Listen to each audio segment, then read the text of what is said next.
పోలవరం జిల్లా రంపచోడవరం నియోజకవర్గంలోని గంగవరం మండలంలో పులి సంచారం కలకలం రేపుతోంది. వేములోవ, ఆటిపురం పరిసర ప్రాంతాల్లో పులి సంచరిస్తున్నట్లు ట్రాక్టర్ల ద్వారా గుర్తించిన అటవీశాఖ అధికారులు ప్రజలను అప్రమత్తం చేస్తున్నారు. శుక్రవారం రాత్రి ఫారెస్ట్ సిబ్బంది గ్రామాల్లో పర్యటించి స్థానికులకు జాగ్రత్తలు సూచించారు.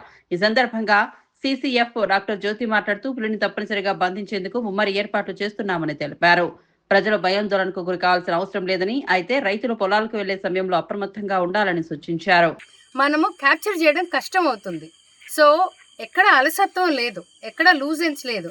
ఇంకా ఎక్కడెక్కడైతే ఇంకా మనం ఫర్దర్ స్ట్రెంగ్థెన్ చేసుకోవాలి అనే ఆస్పెక్ట్లో ముందుకెళ్తే డెఫినెట్గా with in short time capture చేస్తాం. ఇప్పటి వరకు అందుకని చెప్పి ప్రజలందరూ చాలా అప్రమత్తంగా ఉండండి. పెద్ద పులి ప్రజల్ని ఏమీ అంటలేదు. ఇంతవరకు ఏ విలేజ్లో కూడా రావట్లేదు. విలేజ్ పక్కన వెళ్తా ఉంది. మీరు సాయంత్రం ఒంటరిగా ఎవరు తిరగొద్దు. ఉదయం పూట తెల్లవారుజామున కానీ లేదా పొద్దున 6 గంటల లోపల ఒంటరిగా కానీ లేదా మీ పశువులను కానీ అడవిలోకి పంపించొద్దు. ఈ విషయాన్ని మీ అందరికీ ఇంతకుముందు చాలా మాటలు అప్రమత్తం చేశాము. ఇప్పుడు మళ్ళా చేసేదానికని చెప్పి మా రాజమండ్రి మిగతా సిబ్బంది అందరం కూడా వచ్చాము. కాబట్టి మీరు ఏదైనా మీకు పాదముద్రలు కానీ తెలిస్తే వెంటనే మాకు తెలియజేయండి. మా స్టాఫ్ ఎప్పుడు కూడా మీ సమీప ప్రాంతాల్లో తిరుగుతూ ఉంటారు. మన అందరికీ తెలిసిందే, గత జనవరిలో మన తెలంగాణ దాటుకొని ఆంధ్రప్రదేశ్కి మన పెద్దపులి వచ్చింది, మన అందరికీ తెలిసింది. దాన్ని చక్కగా క్యాప్టివ్ చేసాము. లిటరల్లీ దాన్ని రెస్క్యూ చేసాము. అగైన్ మన Papikonda national wild life sanctuary suitable for it's habitat అని చెప్పేసి అక్కడ వదలడం జరిగింది.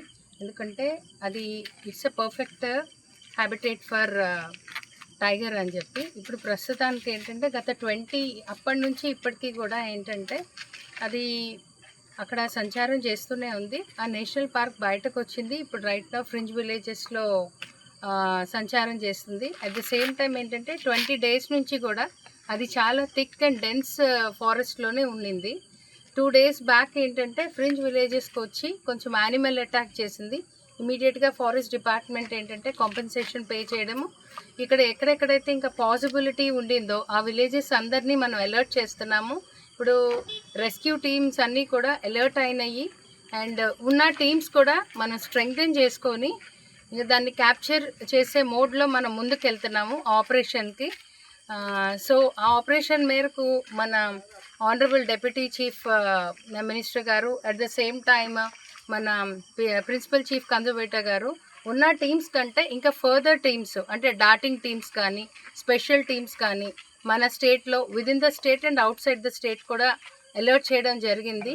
ఇమీడియట్గా ఆ రెస్క్యూ ఆపరేషన్ అయ్యేంత వరకు కూడా ఈ విలేజెస్ ఎక్కడెక్కడైతే ఉన్నాయో ప్రజలందరినీ మనం అప్రమత్తం చేయడం జరుగుతుంది.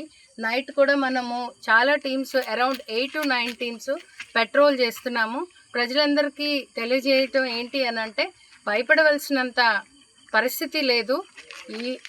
కాకపోతే ఒంటరిగా అంటే తెల్లవారుజామున కానీ లేట్ నైట్స్ కానీ ఒంటరిగా వెళ్ళవద్దు. దయచేసి గుంపులుగా వెళ్ళండి.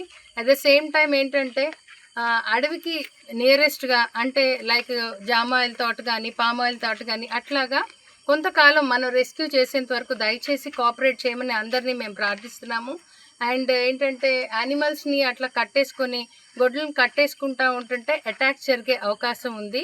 అప్పటి వరకు ఏంటంటే అందరూ కోఆపరేట్ చేసుకొని దయచేసి సహకరించవలసిందిగా మేము కోరుకుంటున్నాము. భయపడవలసిన అవసరం అయితే లేదు. అన్ని టీమ్స్ మనము వర్క్ చేస్తున్నాము. ఆదేశాల మేరకు ఖచ్చితంగా తొందరలోనే క్యాప్చర్ చేస్తాము.